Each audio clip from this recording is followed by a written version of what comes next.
মঙ্গলামা কালকে হসপিটালে ভর্তি ছিল। কি কারণে ভর্তি ছিল, কি হয়েছিল সবটাই জানাচ্ছি। তার আগে বলি বন্ধুরা, তোমরা সবাই কেমন আছো? আশা করি তোমরা সবাই খুব ভালো আছো। আমিও ভীষণ ভালো আছি। এটা একটু উঁচু হয়ে গেছে। তো কি বলবো, কিছু বলার নেই। কিছু বলার আগে না এখন নিজের খারাপ লাগে, মানে কি বলবো বুঝতে পারি না। মানুষ এতটা নিচে নামতে পারে, আর মানুষের মনোবৃত্তি এতটা নিচে নামতে পারে, কিছু মানুষকে না দেখলে বোঝা যায় না। মানে খুব একটা অবাককর ব্যাপার। কালকে হঠাৎ করে নুপুরের একটা ফোন আসে। নুপুর বলল শ্যামা লাইভে এসছে, দেখো কি তানিয়া আর নুপুর বলে কি সব লিখেছে। তা আমি গেলাম লাইভটাতে। তো লাইভটাতে গিয়ে দেখছি শ্যামা নিজের মতে নিজে পুজো টুজো করছে। তো পুজো টুজো করছে ততটুকু বুঝলাম, ওইটুকু দেখে ও সবার নামে মালা কিনে পুজো দিয়েছে। খুব ভালো কথা, যাকে এটুকু মানবিকতা তো আছে। তারপরে আসছি শ্যামার মানবিকতা, এটুকু মানবিকতা ওর মধ্যে রয়েছে যে সবার নামে ভালোবেসে পুজো দিয়েছে। তারপর আমি লাইভটা থেকে বেরিয়ে গেলাম। আমি তো বললাম এখন বাড়িতে একটু কাজের প্রেশার আছে, বাড়িতে লোকজন আছে। এবার আমি লাইভটা থেকে বেরিয়ে গেলাম। বেরিয়ে গিয়ে আমি নিজের কাজ করছি। তারপরে হঠাৎ করে একটা দেখছি ফোন। কার ফোন? হোয়াটসঅ্যাপে শ্যামার ফোন। শ্যামা আমাকে ফোন করে জিজ্ঞাসা করছে, মঙ্গলামার কি হয়েছে গো? আমি বললাম কিছু হয়নি তো। বলছে মঙ্গলামার নাকি মুখ দিয়ে রক্ত পড়ছে, মা নাকি হসপিটালে ভর্তি। আমি বললাম না, মঙ্গলামা তো খুব ভালো আছে। একদমই না। কে বলল?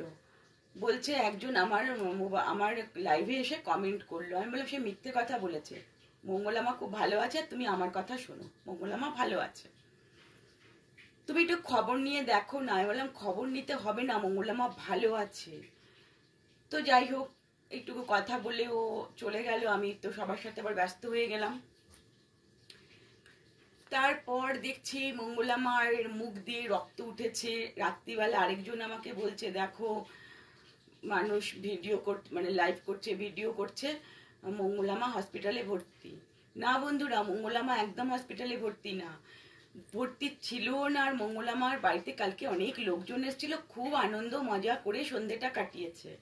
কোনো প্রবলেম ছিল না মঙ্গলামার ওরকম কোনো প্রবলেম হয়নি।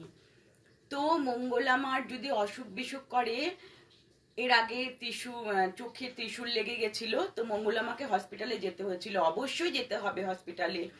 তার কারণ হচ্ছে মঙ্গলামা তো সাধারণ মানুষ, যারা বড় বড় তান্ত্রিক তাদেরও পারিবারিক কোনো প্রবলেম যদি হয়, নিজের কোনো প্রবলেম হয়, তাদেরকে অন্য সাহারা নিতে হয়। তার কারণ নিজের কাজ নিজে কখনো করা যায় না।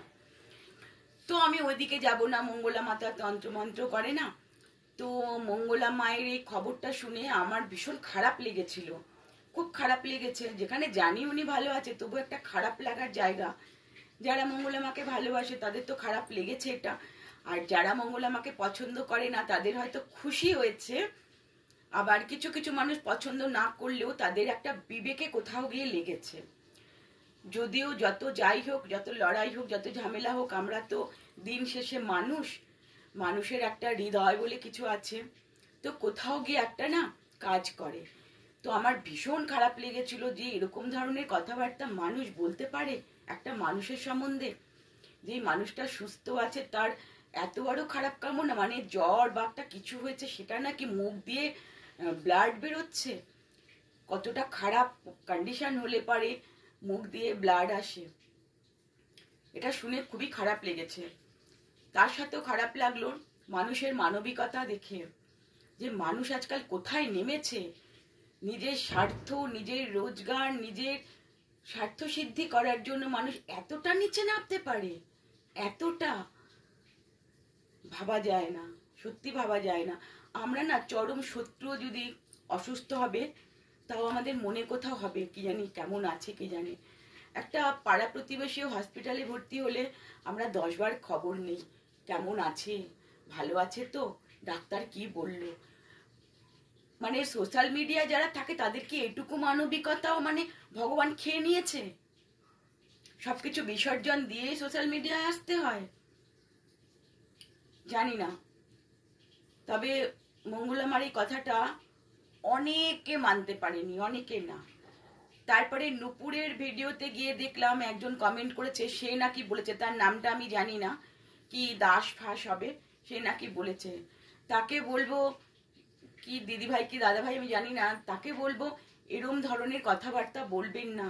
কারণ মঙ্গলামাকে যারা ভালোবাসে তারা হার্ট হয়, আর যারা মঙ্গলামাকে ভালো না বাসে তাদের যদি আপনি আনন্দ দিতে চান তাহলে ঠিক আছে, তাহলে ঠিক আছে।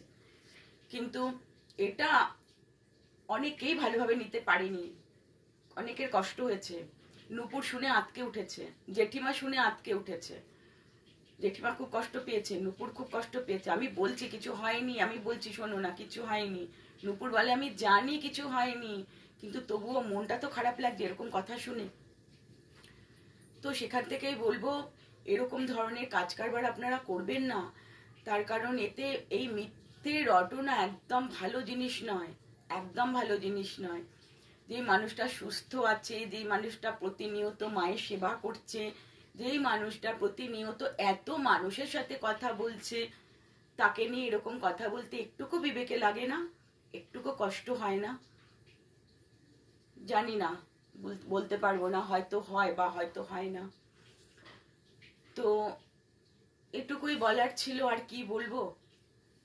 মঙ্গলামার ভালো তো অনেকেই চায় না, প্রচুর লোক চায় না। সামনে ভালোবাসার অভিনয় করে, পেছনে মঙ্গলামার সাথে এগুলো করে, নানান রকম কাজ কারবার, এগুলো খুবই খারাপ লাগে দেখতে। তো মঙ্গলামায় সতর্ক হওয়াটা ভীষণ দরকার। তাই আমি কালকে নুপুরকে বললাম, নুপুর আমি তো ভিডিও করব না, তুমি এরম ভাবে একটা ভিডিও করে বলে দাও মঙ্গলামাকে। সতর্ক সাবধান থাকা মঙ্গলামায়ের এখন খুবই প্রয়োজন, খুব প্রয়োজন। তার কারণ মঙ্গলামায়ের পায়ে পায়ে বিপদ, পায়ে পায়ে। আর মঙ্গলামার সাথে আমার সম্পর্কটা ভীষণ ভালো, তার জন্য হয়তো অনেকেই বলে কাছের মানুষ। হ্যাঁ, আমি সত্যি কাছের মানুষ, আর মঙ্গলামা আমার কাছের মানুষ। মঙ্গলামার হাতটা আমি কোনো দিন ছাড়বো না, এটা আমার প্রতিজ্ঞা, কোনোদিন ছাড়বো না। তাতে যা হয়ে যাক, আমার বাড়ির লোক পছন্দ না করুক, আমার বাড়ির লোক আমাকে যদি বেরিয়ে যেতে বলে, আমি মঙ্গলার বাড়ি চলে যাব।